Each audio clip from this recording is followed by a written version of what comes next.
आपकी प्रशंसा करने आए हैं।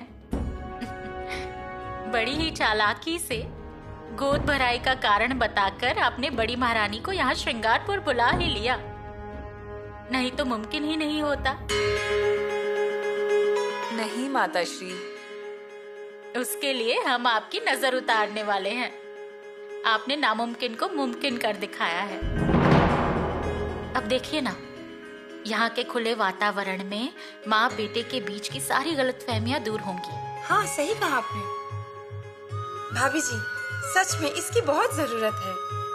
इनका प्रयोजन हमने जान लिया था और फिर बड़ी महारानी को हम आग्रह करके यहाँ लेकर आए। माताश्री, आज का दिन बहुत अच्छा है।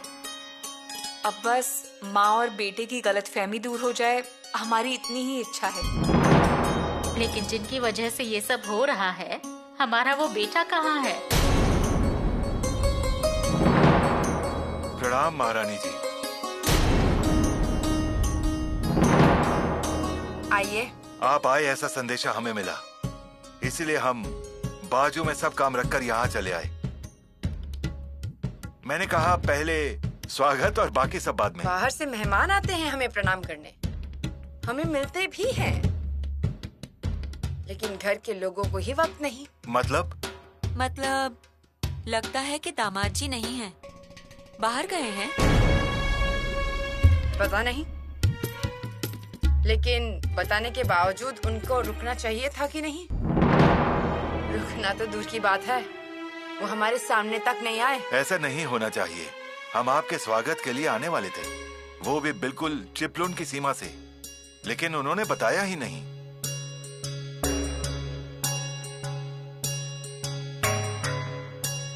आओ, कहाँ है तुम्हारे युवराज? पहाड़ की ओर गए हैं, वैसा संदेशा आया है। पहाड़ की तरफ? जी, एक आज पहाड़ पर जाने की जरूरत ही क्या थी? वैसे पहाड़ के पास क्या है? हाँ? मतलब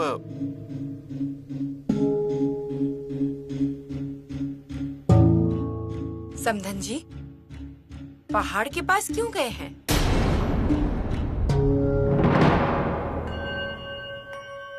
हाँ वही तो, शाक्त पंथ वालों का मठ है वहाँ।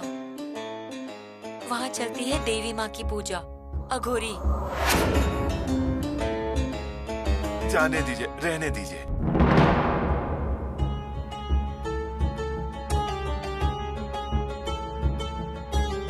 जाने दीजिए, रहने दीजिए,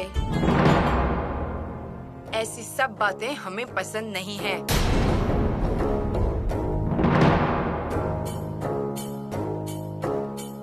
हमें बताइए, आखिर शंभू राजे वहाँ क्यों गए हैं? नहीं, हम क्या कहते हैं कि जाना है तो, लेकिन आज के दिन ही जाने की उनके जरूरत थी क्या? इतनी कौन सी जरूरत थी? हाँ, वैसे दामाद जी जानबूझकर नहीं जाएंगे, लेकिन गए हैं ना अघोरी पूजा के लिए। ये देखिए, नैवेद्य भी आ गया।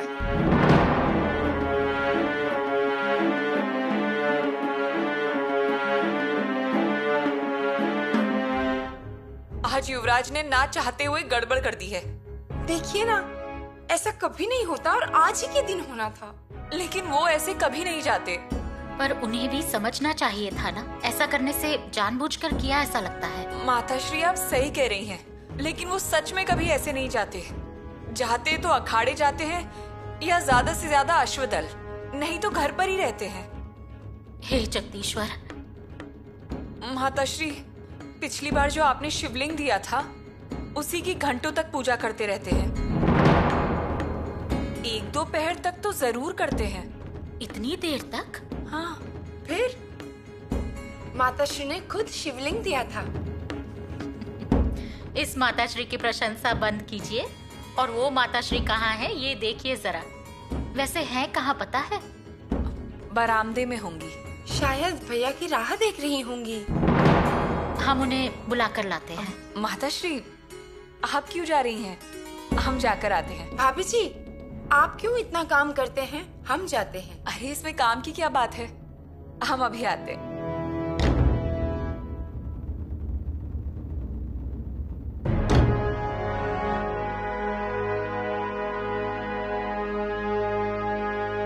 हम आते हैं।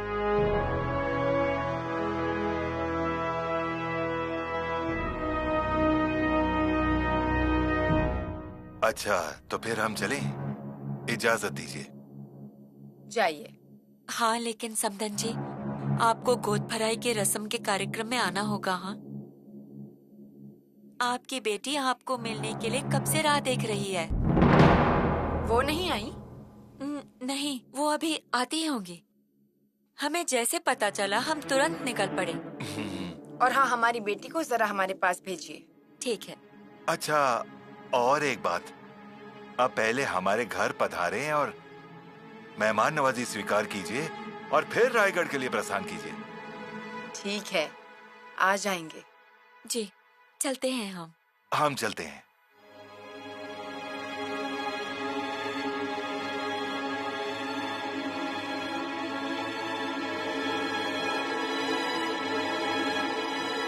माताश्री, हे भगवान, ये नैवेद्य यहाँ किसने रखा?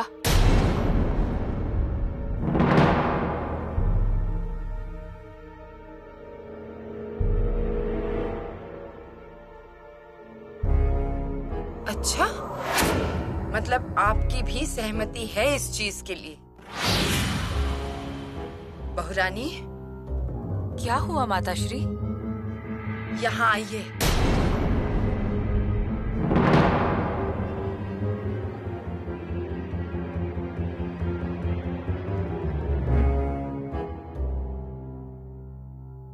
शंभू राजे कहाँ है?